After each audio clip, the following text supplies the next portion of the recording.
Hello मेरे lovely दोस्तों, Kanak's kitchen इन हिंदी में आपका स्वागत है।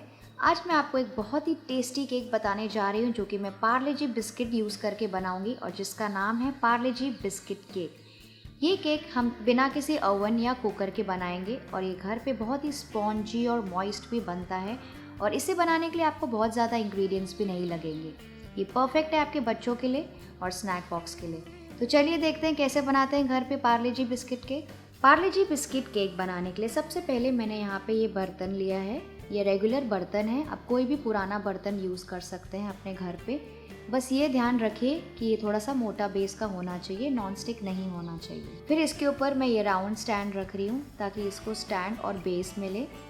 आप कोई भी चीज़ यूज़ कर सकते हैं स्टैंड यूज़ करने के लिए, ताकि इससे केक थोड़ा सा ऊपर हो जाएगा और अच्छे से बेक हो जाएगा। फिर इसमें हम कोई भी पानी या फिर नमक नहीं डालेंगे, इसे सिंपली लिड से कवर कर लेंगे। लिड से कवर करके साइड में रख देंगे, इसे अभी गर्म नहीं करेंगे। जब हमारा केक का मिक्सचर ऑलमोस्ट तैयार हो जाएगा तब उसके पहले 5 मिनट पहले इसको प्रीहीट कर लेंगे हाई हीट पर। तो अब इसे ऐसे ही रहने देंगे, इसे हमें गैस ऑन नहीं करना है।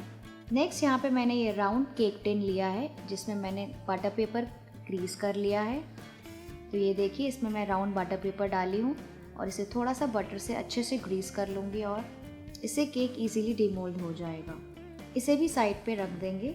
नेक्स्ट मैं यहाँ पे यूज़ कर रही हूँ ये 3 पैकेट्स ऑफ बिस्किट्स, जिसमें से कि मैं 2 पैकेट्स पार्ले जी बिस्किट के यूज़ कर रही हूँ और 1 पैकेट मैं यूज़ करूँगी ये हाइड एंड सीक बिस्किट्स। मैं यहाँ पे आज हाइड एंड सीक भी डाल रही हूँ क्योंकि उसको एक्स्ट्रा चॉकलेटी फ्लेवर मिलता है, पर अगर आपको चाहिए तो आप ये केक केवल पार्ले जी बिस्किट से भी बना सकते हैं।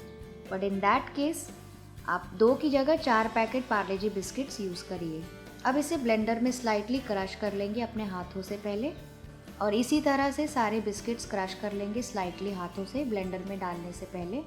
ध्यान रखिए बिस्किट्स को एक साथ ब्लेंड नहीं करना है, इसे बैचेस में क्रश कीजिए और फिर इसे ढक के मैं अच्छे से ब्लेंड कर लूँगी थोड़ी देर के लिए, जब तक इसका फाइन पाउडर तैयार ना हो जाए। ये देखिए, ये ऐसा दिखता है। तो इसी तरह से सारे बिस्किट्स का पाउडर बना लीजिए और फिर मैं इसे ट्रांसफ़र करूँगी एक लार्ज मिक्सिंग बोल में। तो ये सेकेंड बैच भी रेडी है हाइड एंड सीक बिस्किट्स का, इसे भी ट्रांसफ़र कर लेंगे बोल में।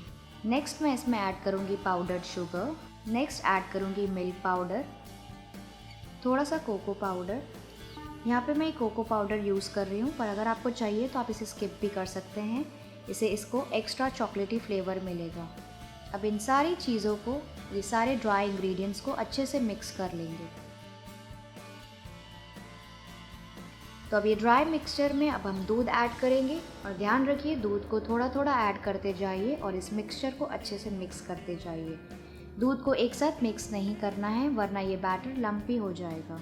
तो अब आप ये देख सकते हैं कि स्मूथ और थिक फ्लोइंग कंसिस्टेंसी का बैटर तैयार हो गया है, इसमें कोई भी लम्प्स नहीं है। नेक्स्ट मैं इसमें डालूंगी ऑयल और इसे भी मिक्सचर के साथ अच्छे से मिक्स कर लेंगे ताकि हमें कोई भी ऑयल नहीं दिखे ऊपर।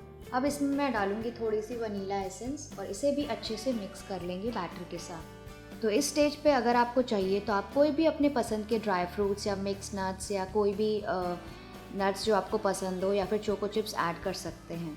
और लास्टली मैं इसमें ऐड करूँगी बेकिंग पाउडर और अब जाएगा इसमें बेकिंग सोडा और इसे भी अच्छे से मिक्सचर के साथ मिक्स कर लूँगी।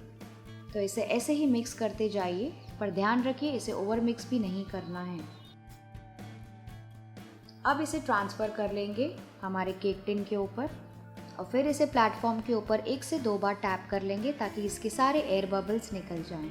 फिर मैं इसके ऊपर थोड़े से ड्राई फ्रूट स्प्रिंकल कर रही हूँ, ये ऑप्शनल है, पर इसको बहुत ही अच्छा टेक्सचर और फ्लेवर मिलता है। तो मैं इसके ऊपर थोड़े से ड्राई फ्रूट्स डाल रही हूँ, पर अगर आपको चाहिए तो आप इसके ऊपर सिंपली चोको चिप्स भी डाल सकते हैं। तो अब ये रेडी है हमारे बर्तन के अंदर जाने के लिए, बेक होने के लिए, जिसे मैंने अभी जस्ट प्री हीट किया है 5 मिनट पहले हाई फ्लेम पर। तो अब इसे कंटेनर के अंदर रखेंगे, तो इसे अच्छे से प्लेस कर लेंगे बर्तन के स्टैंड के ऊपर और फिर इसे लिड से कवर करके पकाएंगे। तो इसे सबसे पहले मीडियम फ्लेम पर पकाएंगे 10 से 12 मिनट के लिए और उसके बाद इसे लोएस्ट फ्लेम पर पकाएंगे कम से कम 35 to 40 मिनट्स के लिए।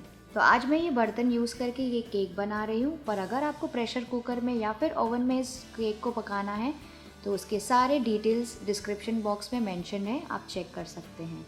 अब 40 मिनट्स हो गए हैं, अब ढक्कन हटाकर चेक करते हैं। ये देखिए केक कितना अच्छा बना है, कितना फ्लफ़ी हो गया है और कितना सॉफ्ट भी दिख रहा है। और इसने साइड से सारे कोने छोड़ भी दिए हैं, इसका मतलब ये केक अच्छे से पक गया है। ये बहुत ही अच्छा दिख रहा है। इसे बाहर निकाल कर इसे अच्छे से ठंडा होने देंगे।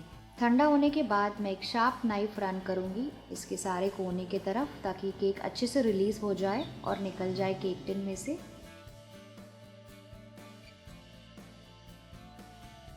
अब इसे किसी प्लेट में अपसाइड डाउन ऐसे रखेंगे और इसे इन्वर्ट करेंगे इस प्लेट के ऊपर। थोड़ा सा ऊपर से टैप कीजिए और अब स्लोली केक टिन को ऊपर से रिलीज़ कर दीजिए। ये देखिए कितना अच्छे से निकल गया है और कितना क्लीनली निकला है और ये बहुत ही ब्यूटीफुल भी दिख रहा है। तो अब इसका बटर पेपर निकाल के इसे वापस से ऊपर की तरफ प्लेस कर लेंगे। तो अब ये केक रेडी है। ये आप देख सकते हैं चारों तरफ से बहुत ही सॉफ्ट और स्पंजी बना है। और अगर आपको चाहिए तो आप यहाँ पे थोड़ा सा चॉकलेट सॉस भी ड्रिज़ल कर सकते हैं। तो मैं यहाँ पे थोड़ी सी चॉकलेट सॉस ड्रिज़ल कर रही हूँ और ये ऑप्शनल है।